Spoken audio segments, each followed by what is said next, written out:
nipple grafting means taking the nipple off and putting the nipple back on again. So it's what I think a lot of people think that's how you do a breast lift and a breast reduction, but it's not. It's quite, certainly in my hands, it's quite a rare technique. So with a breast lift and a breast reduction, you're moving the nipple. The nipple's at a low place and you're moving it to a high place. And a nipple graft means you take the nipple off, literally, you put it on the table, you wrap it in a warm swab, you do the surgery, and then you prepare a bed and you put it back as a skin graft, just like if you had a burn and putting a skin graft on. So you put the nipple wherever you want.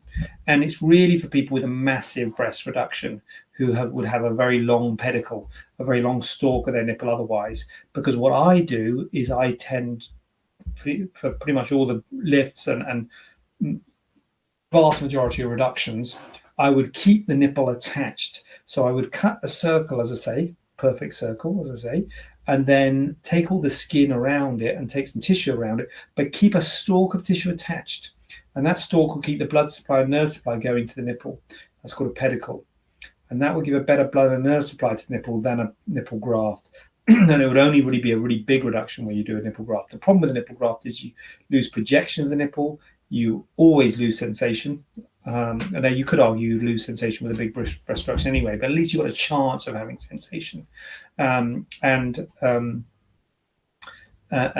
you can lose pigment, so you can get depigmentation of the sort of lighter patches in the nipple. So it's not without its problems, but certainly for a massive breast reduction, it's got a place, but it's not quite as common as I think people would perhaps